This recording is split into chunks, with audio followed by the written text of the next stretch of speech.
nonetheless thrilling episode of the Super Saiyan Godcast. Buddy the Bruiser and Dynamite Jared discuss their feelings and thoughts on Dragon Ball Super, the newest series in the Dragon Ball universe. What will they talk about this week? Let's find out. 25 Dragon Ball plot holes discussed or debunked. How's it going, everyone? We are two nerds. This is the Super Saiyan Godcast, episode 3.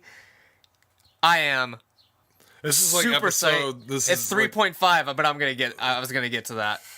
All right. But go ahead. Anyways. What are you saying? Go ahead. You're gonna introduce yourself. I am Super Saiyan, Buddy the Bruiser. And I am Dynamite Jared, and I'm going to power up right now to become Super Saiyan Dynamite Jared. Good shit. So as we were.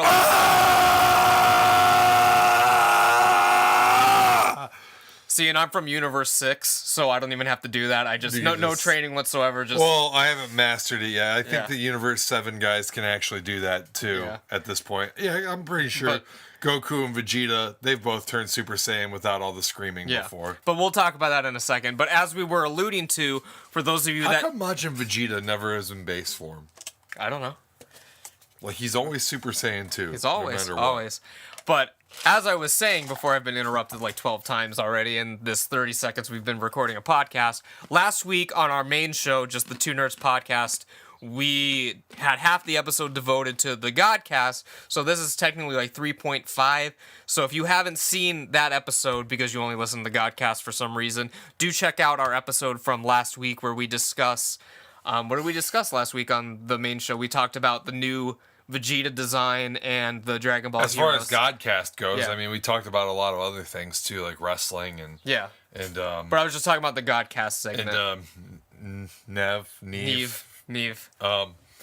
But that was like a quarter of the episode. Yeah, I would say it was like the last. It's supposed third. to be like 3 seconds, but it ended up being a while. So Jared, do you want to tell the audience at home what we just experienced when we were prepping for this episode? Yeah, so before the episode, I was really hungry, and we had to go to Taco Bell so I could get some food. So I'm chewing some ice. Okay, so totally unprofessional of me.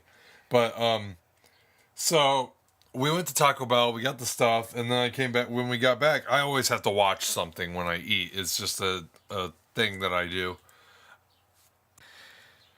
And so I just said, why don't we watch one of my Dragon Ball Z VHSs to put ourselves in the mood, because I knew we were going to do a Super Saiyan Godcast today. We were going to drop some red hot fire on the Dragon Ball community. And so I picked a tape that had Majin Vegeta on the cover from the Babidi saga or whatever. So we put the tape... Well, I pulled the tape out first and foremost. And there were no labels, and it was like a JVC tape. So I was starting to get a little worried. It's like, this could not be Dragon Ball Z. It might not be, or maybe it's just missing the labels, and JVC was the shells that they used for their tapes. Not likely, but maybe.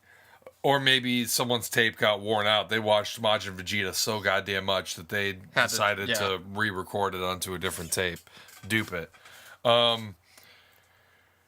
unfortunately, or fortunately, depending on the way you look at it, this happened to be a home video for a very wealthy African-American family in Texas. Yeah. We used some clues to figure out around what year and what state this was in. We found a license plate, and they were watching Tarzan on TV. So we're thinking early 2000s. Late 90s, early 2000s. Definitely in Texas, because I don't recognize any of the landmarks, and there was the Texas license plate. We know they were wealthy based on their home. Their home was just an absolutely beautiful home, and they had a Mercedes-Benz in their garage. Yeah. Mercedes-Benz convertible. Correct. In their garage. The thing that we did find peculiar were the accents, the outfits, and the fact that there seemed to be some sort of party in a prison yard on this tape. I don't know if it was a prison yard or not, but it looked like a low-income area out of nowhere.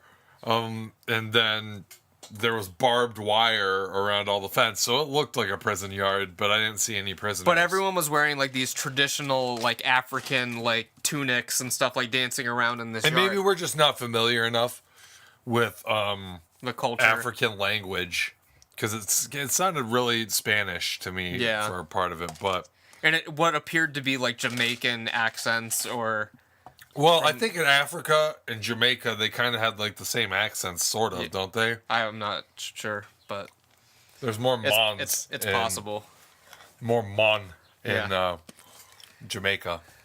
Anyways, so we totally didn't watch any Dragon Ball Z before this, so we're coming in. Well, this we totally kind of did, because at some point we thought that they were watching Dragon Ball Z in the background on a TV. But it turned out to maybe be Fantasia. Yeah, it was something weird, or it was a commercial. But I thought I saw Vegeta. If it was Fantasia, they were 3 for 3 watching Disney movies. Yeah, because they were every watching single time they Tarzan, Lion King, and then Fantasia. Yeah, all I know is I saw like a guitar like playing music by itself, so I just assumed it was Fantasia, or it could have been a commercial or something. Yeah. But regardless, it was not what we had planned on watching. To get ourselves in the mood for our topic today, which are 25 Dragon Ball plot holes that we are going to discuss Or debunk. We're We're going to discuss them either way, but if we can't debunk them, we're just going to discuss them. Yes. And these are only 25. I'm sure there are tons and tons. There's several more. Yes, there are hundreds of inconsistencies and plot holes and shit like that. But I did 25 today because this episode can't be like 10 hours long. So you just want to dive right in, or do you have You got to dive right in. Yeah. Okay. But before we dive right in, if you guys haven't already, make sure you subscribe to the channel, give this a thumbs up. If you have any friends who are interested in Dragon Ball Z, be sure to point this in their direction. You ready, Ice Boy? Yeah. Okay.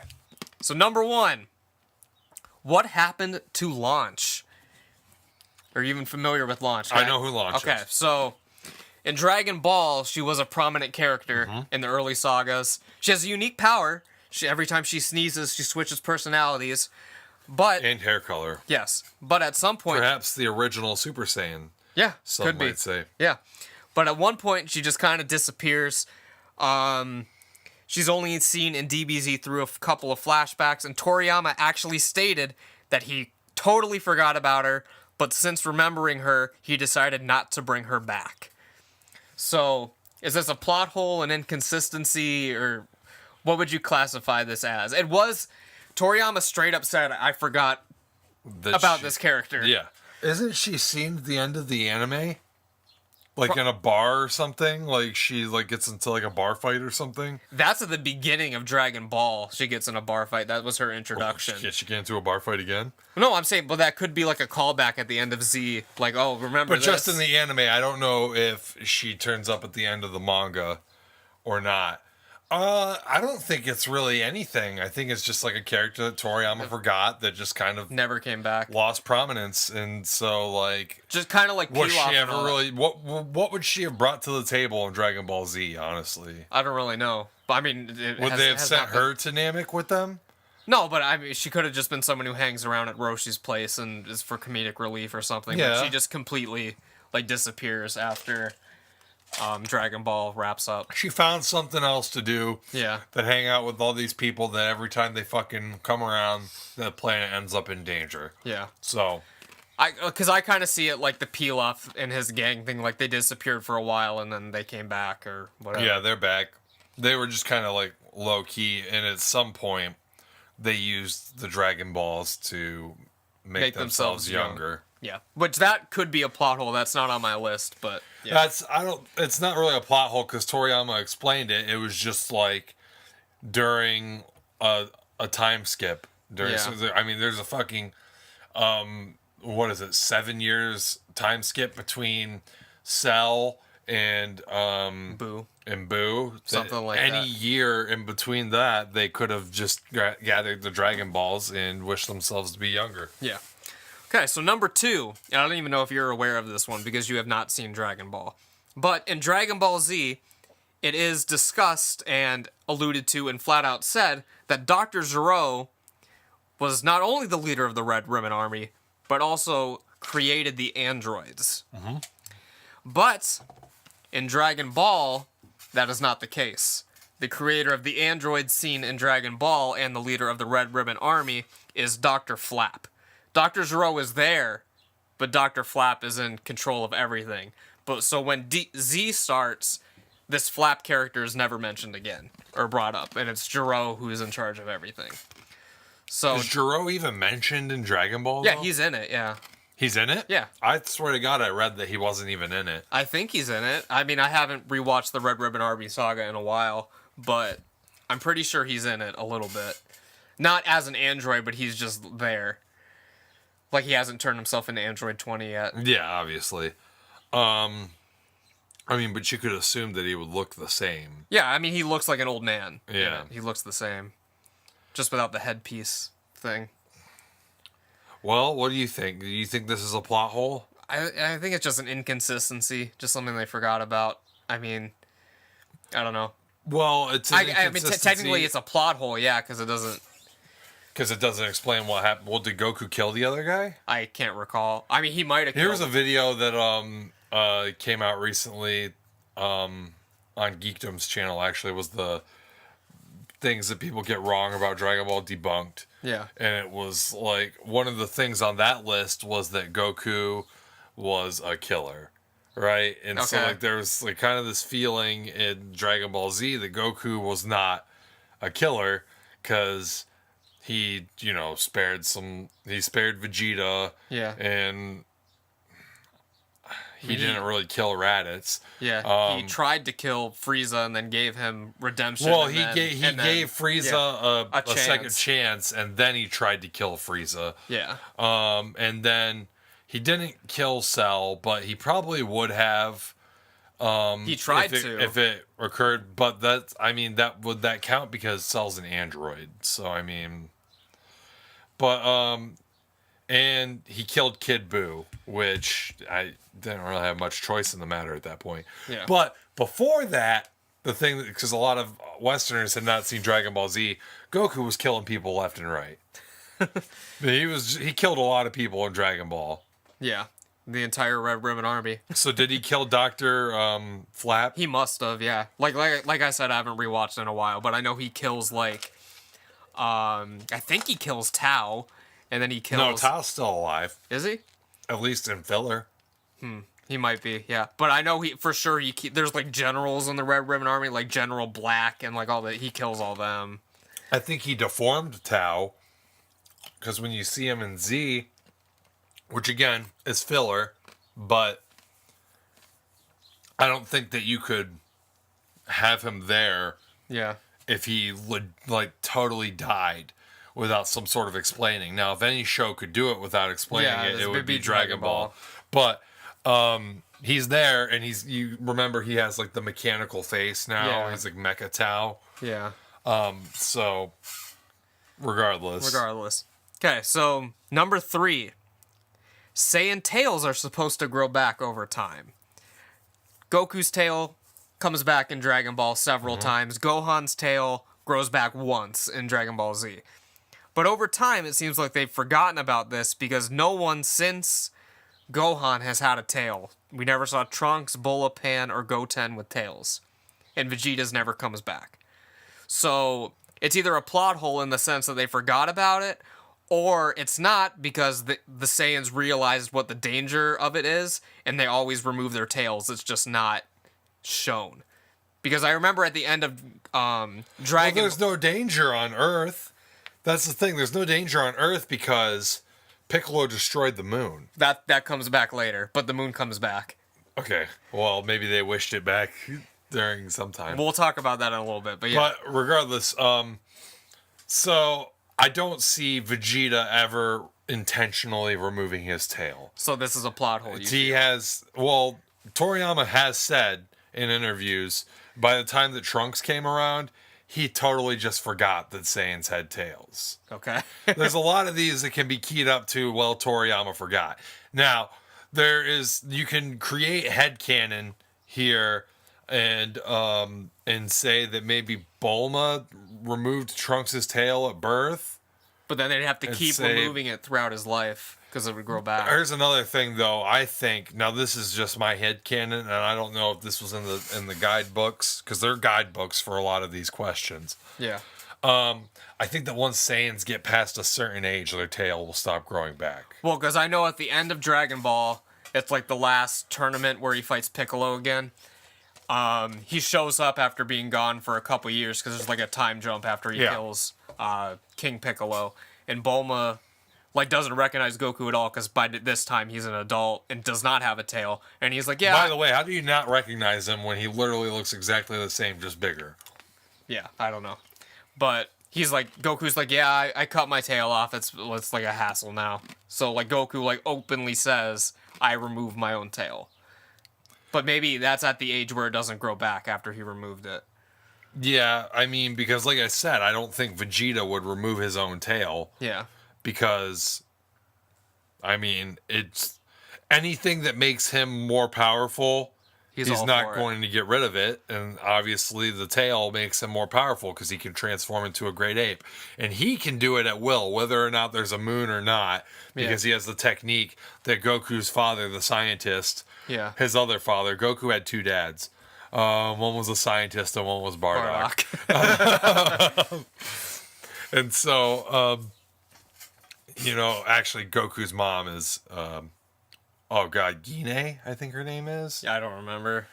I don't think you even know who it is because it's like a recent manga that showed her. Oh, really? Yeah. That nobody likes, by the way. This is a plot hole. I'd say this is definitely a plot hole. Unless Toriyama said that past a certain age the tails don't grow back, and then just kind of you create your own headcanon where off screen they're removing Goten and Trunks' tails every so often because they should be still growing back or still have them at this point. Yeah. So we'll skip around a little bit just because you had brought this up. So I'd like to see an alternate timeline. It doesn't even have to be canon in like a filler episode, like an alternate timeline where Trunks still has his tail. Right. Because, I mean, you can't say that he just wasn't born with a tail. He has to be born with a tail. Yeah. Unless there was some sort of genetic defect or something there. Yeah. Don't know. Okay, so since you mentioned the moon, I'll skip a couple down and then we'll go back to talk about the moon one. So in Dragon Ball, in the World Tournament Finals, when it's Goku versus Master Roshi, although he is disguised as Jackie Chun, he destroys the moon because Goku turns into a great ape in the tournament. So Roshi's like, well, fuck, I can't beat him like this. And then he destroys the moon. So in this instance, Kami restores the moon in a later saga. But when Piccolo destroys the moon in Z, the moon comes back again, and it's not explained. You can see the moon in the sky, it's there, and the assumption is that Kami brought it back again, but it was never shown on screen, so it remains unexplained. So do you think this is just something the animators forgot about? Do you think Kami did it and it just wasn't shown, or do you think it's just an inconsistency? It's something the animators forgot about, definitely, or Toriyama forgot about. I don't know if he ever drew the moon again in the manga, but when is it seen again? When do you see it? It's just in the sky, like in the rest of the series. It's just there. When do they ever fight during the night again? I mean, they sleep. It's nighttime during the show. It does show. All right, so I think it's a combination of forgetting, but also not a big deal because you can always just say that Kami restored it. Yeah. So, okay. So now we'll jump back up to the next one. So this is number 5. And this is also having to do with the world tournaments. No one remembers the insane tournaments in Dragon Ball, like Piccolo turning into a giant, Bacterion. The first villain Goku fights in the tournament is Giran, and ironically, the last one he fights is Jiren. But basically, I heard that was sort of a callback. That's what I told you. I was like, I think okay. I hypothesized that was a callback. But basically, no one remembers these matches, and then when Hercule is champ, everyone just assumes he's the strongest, not remembering that all this crazy shit happened in the tournaments before that. Right. So, plot hole, inconsistency, or what do you think this is? Okay, so I haven't watched Dragon Ball, but from the screens I've seen and everything, it really just seems like the World Tournament is kind of on a smaller scale back then, and less people are watching it. Now, obviously, some of those people would probably still...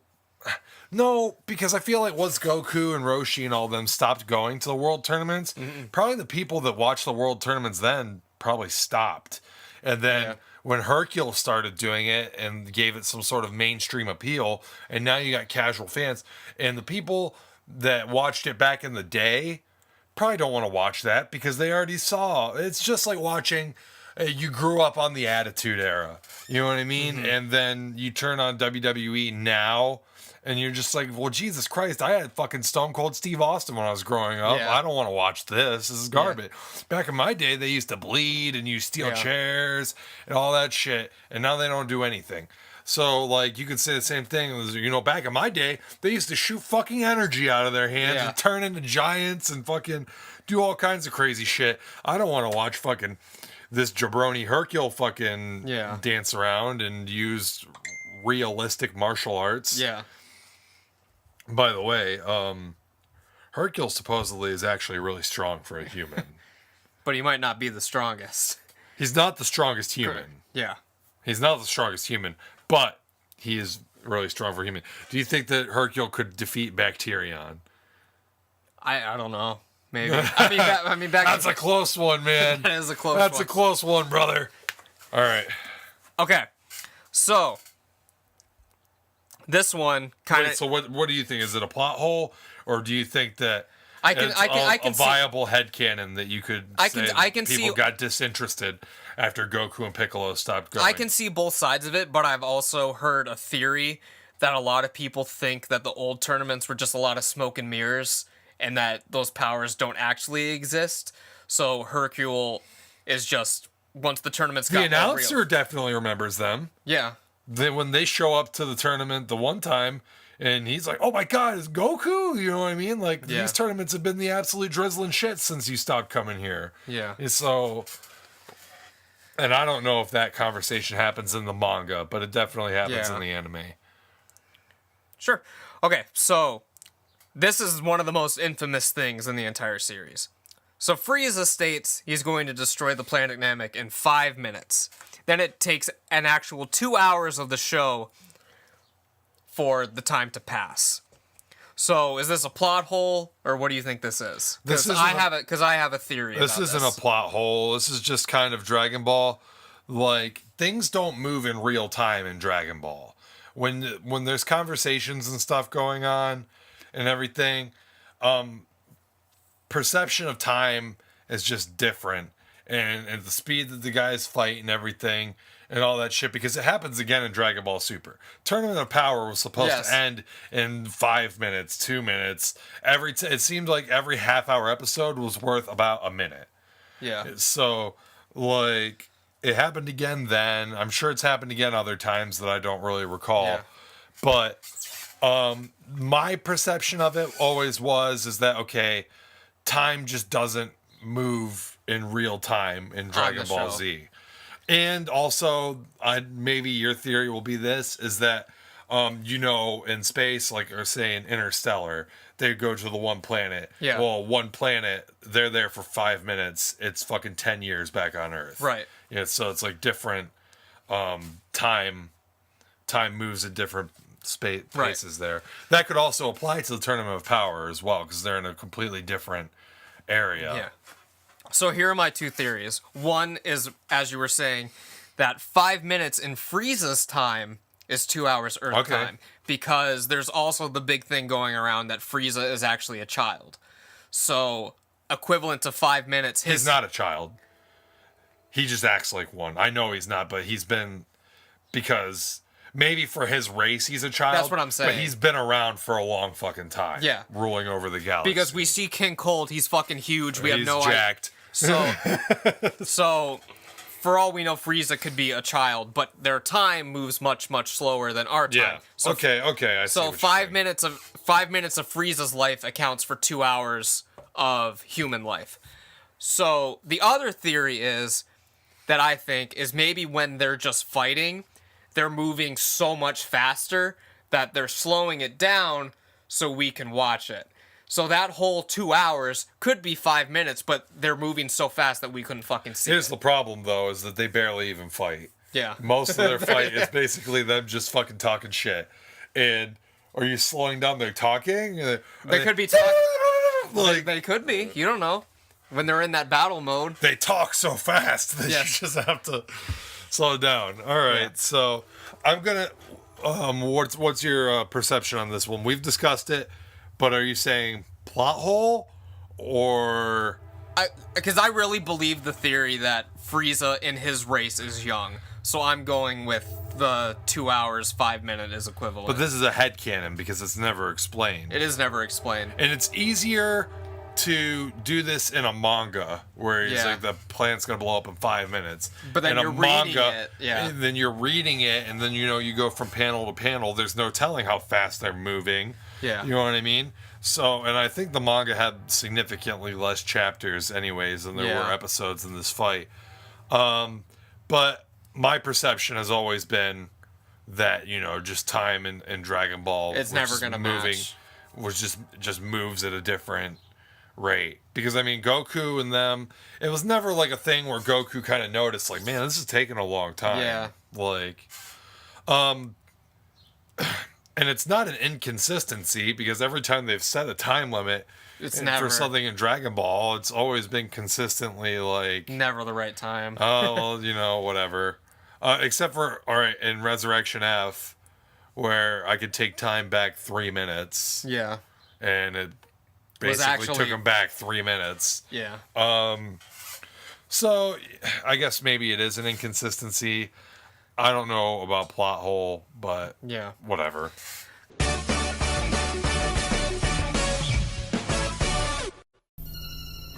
Hello, boys and ghouls. I hope you're ready for a good scare, because this October, we're coming at you again with Season 3 of Lost on VHS.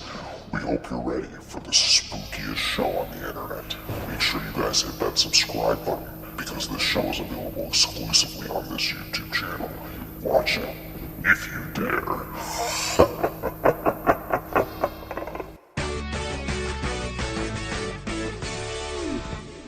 Okay. That is infamous. So, fun fact for this next one. Everyone knows the most famous internet quote from Dragon Ball Z. Say it for me. Over 9,000. Over 9,000. It's actually a translation error. It was 8,000. Yeah. But that ties into this, is at that level, Goku is around 8,000, 9,000, technically. Okay. So Frieza, when he's full form in Season 3, so not Gold Frieza, his power level is estimated to be 1 million, and Goku in his first Super Saiyan form is even more than that, because he obviously gives Frieza the business. Okay. Now with I already disagree with you on one thing, but go ahead. Well, no, I'm just reading what it says. So now with Super Saiyan Blue and surpassing that with Ultra Instinct, the power levels are estimated to be in the quintillions or pentillions. So basically the theory is how are they not destroying planets with a single flick of their fingers at each other and completely obliterating everything? Okay, first off, I'm going to go back and say that full power final form Frieza is stronger than 1 million because his second form clocked in at 1 million. He said straight up that in my form Okay, so that might have just been an inconsistency. In my second form, my power level is over 1 million. And then he transforms 2 more times. So I don't know how much stronger that actually made him, but he's definitely stronger than 1 million, and Goku's definitely stronger than that. Secondly, they can totally destroy planets with the flick of their finger because we see Beerus literally destroy a planet just by tapping his finger on a table in Dragon Ball Super. So, I mean, they totally can, but I guess that when they're fighting, they're just holding back enough so that they're not destroying a planet, or more focused on their actual attacks, are more focused on people. There's no explanation for a stray key beam hitting a planet and not exploding. And I think that they have blown up planets from doing that whenever there's the shot of the beam actually coming off the planet. But I don't think that a key beam has actually made contact with Earth recently. Yeah, I don't know if it has. I'm sure it's Frieza happened. destroyed Earth just by punching the ground, basically. Yeah. So, I mean, they totally can do it. Mm-hmm. It's not like they're not doing it. Beerus did it with a tap of his finger. But, Frieza like, did it with, like, a fucking open palm but strike. like, say for example, like Goku and someone are like fighting in the air, and someone gets punched down and they hit the Earth. Like, why wouldn't the Earth just explode upon impact of Goku by the force of a punch or something? Well, I'm sure he still weighs the same amount that he weighed before. Gravity still applies here just because they're flying. No, but I'm saying like the force of being hit down plus gravity, the force of that punch and the impact. Like, it's like a fucking asteroid hitting the Earth. At the force, I don't know. Well, if an asteroid hits Earth, it doesn't exactly blow up the Earth, does it? It could, depending on how big. If How the big- asteroid's well, if big the enough- asteroid weighs approximately 200 pounds of pure muscle, then it's probably not going to blow up the Earth. But he is coming down with some force, and they do cause catastrophic damage, but they never blow up the planet. So we don't know. I don't know. I mean, I guess it's a plot hole, but like I said, I don't think really much besides bodies come in contact with Earth. Yeah. And you could kind of just point that to, I mean, if Beerus throws a baseball at the planet, is it going to blow up just because he threw it so hard? I don't know. I don't know.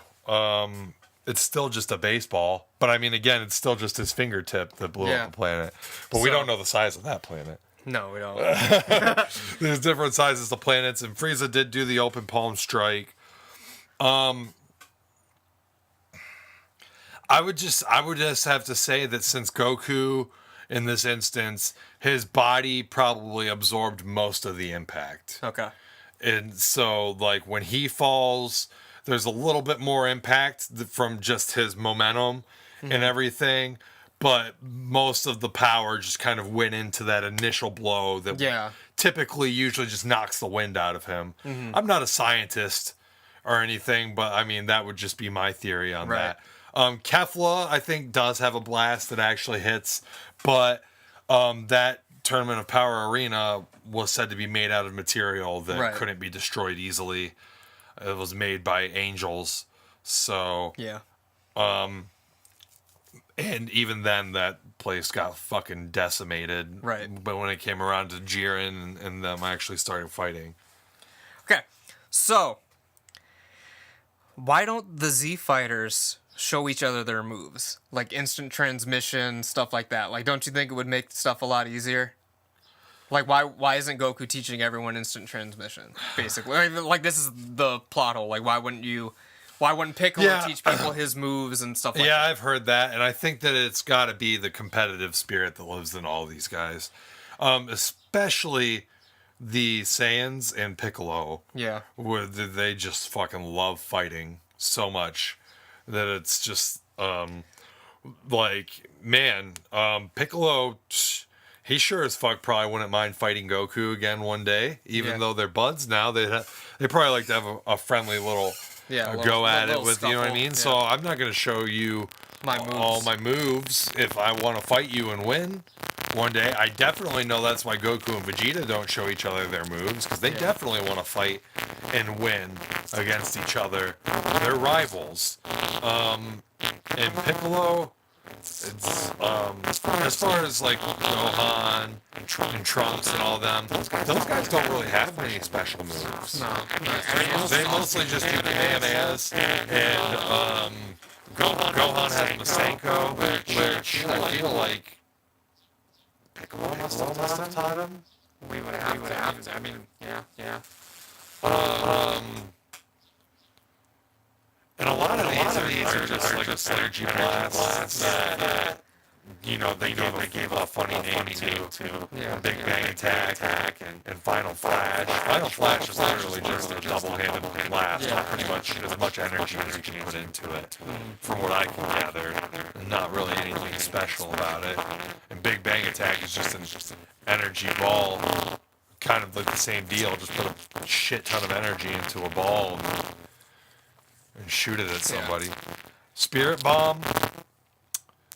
Here's the thing. Here's the difference. Okay, this is where a plot hole comes in.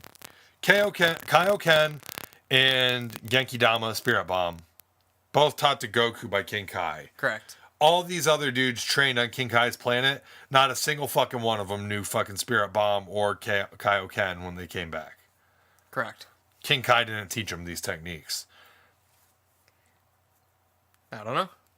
Why not? Kaioken is literally fucking King Kai fist. So, I mean, like... Maybe they can't handle it. I don't know, because, like, who's been on his... Krillin, But Yamcha Tien? was ridiculously strong when he came back. Like, they fucking one-shot the Ginyu Force. I think that's filler.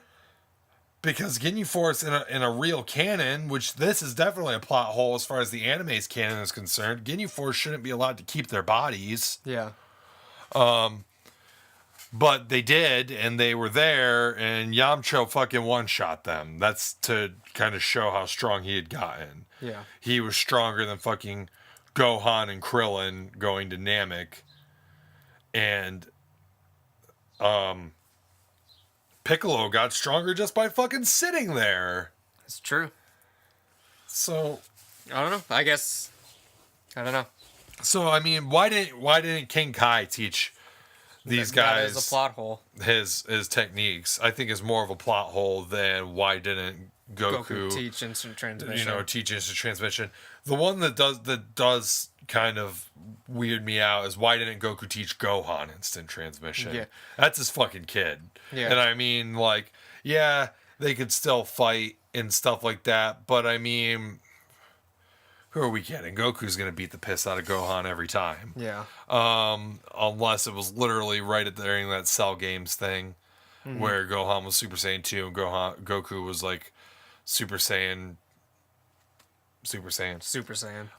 But I don't know why he didn't teach him instant transmission. That probably would have been a really useful fucking technique against Cell. There wouldn't have even been a beam struggle because he would have just did the one-arm Kamehameha, And then he's behind. warp, Yep. bam, you're gone. Yeah. So Cool. Okay, so you're the internet's local Vegeta expert, so maybe you can... I don't know about expert, but definitely fanboy. So maybe you can shed some light on this.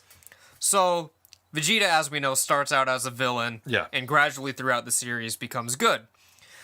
He didn't kill anyone when he came to Earth. Nappa destroyed cities, Nappa destroyed populations, and Vegeta is actually the one who killed Nappa. So, Oh my god. But Vegeta did destroy the bug planet yes. But, after saving them. Well, Yeah. Nappa saved them and then Vegeta destroyed the planet. So it's the reverse here. yeah. So why, throughout, at least through the series of Z, and I guess a little bit in Super, people are very critical of Vegeta's personality and don't know if he's going to double cross them, and they always have like a bad attitude towards Vegeta. Why is this?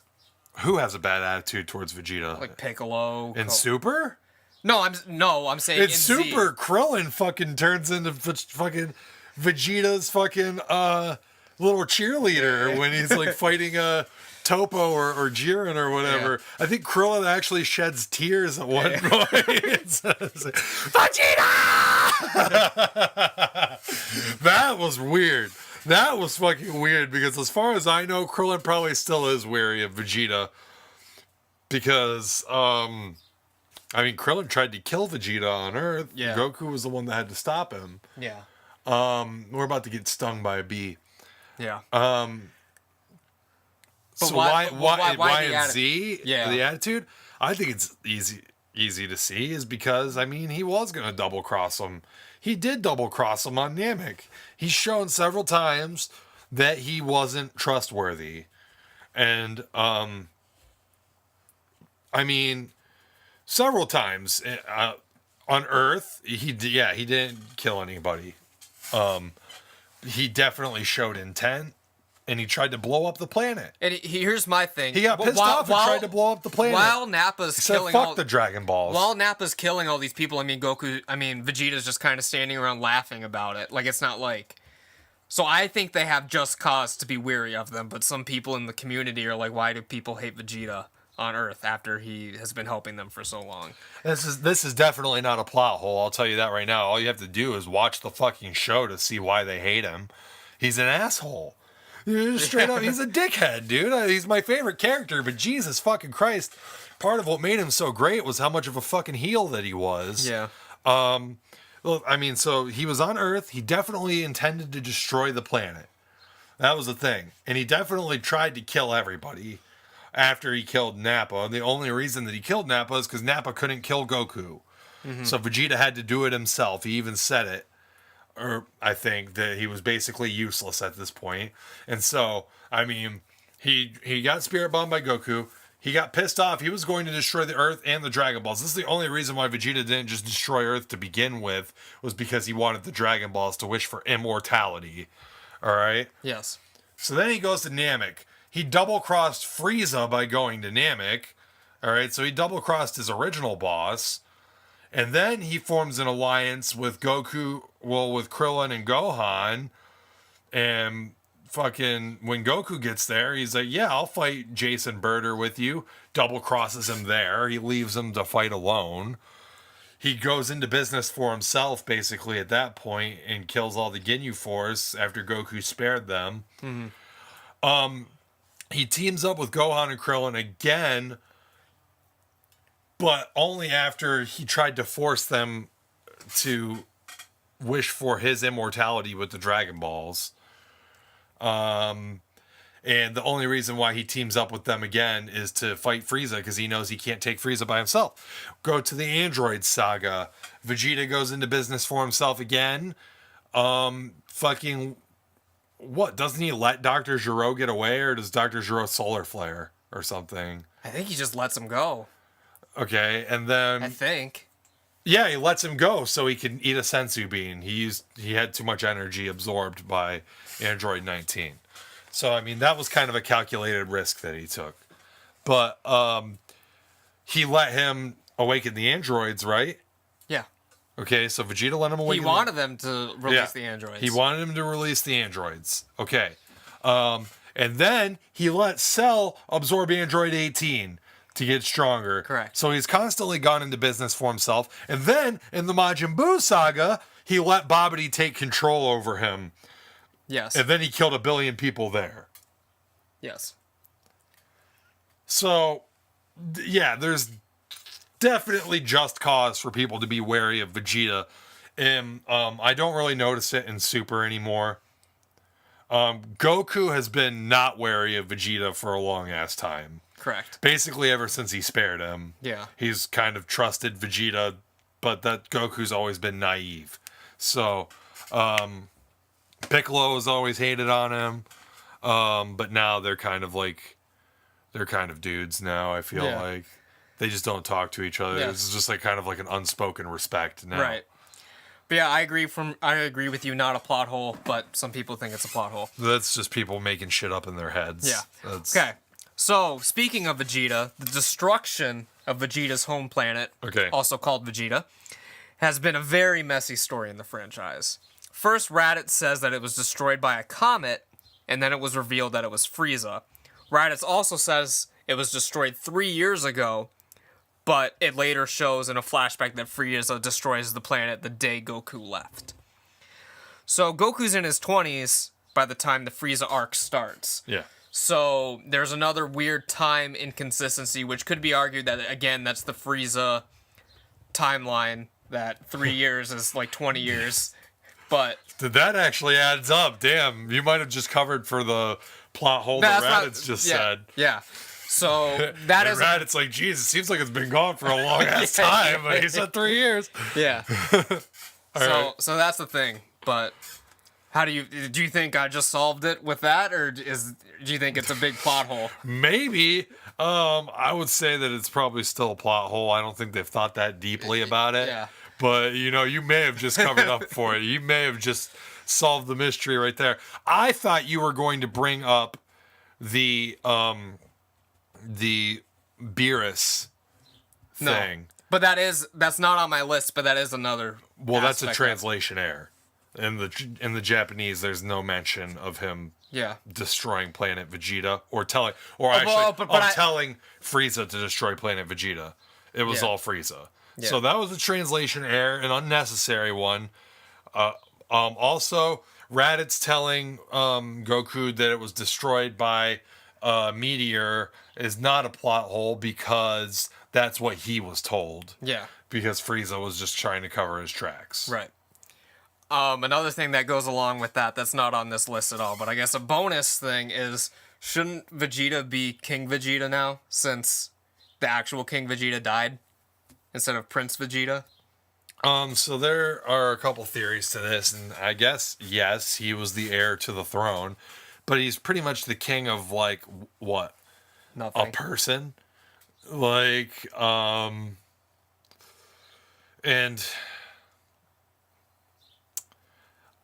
usually in, like, royalty, there's some sort of ceremony. There's like a ritual, yeah, before you become king, so perhaps they needed a crowning, and there just wasn't possible because the king died and the planet was destroyed and everything. Possibly out of respect for his father. That's what I was going to. That was that he would just keep his prince title, and that his father would always be King Vegeta. Also, possibly out of convenience for us to discuss, if we're referring to King Vegeta, we could just say King Vegeta. Yeah. And you would know that it was fucking the guy with the goatee and the slightly lighter hair. Yeah. Not really a plot hole, because you could just delve into Vegeta's psychology and and maybe create your own headcanon as to why he didn't take on the role.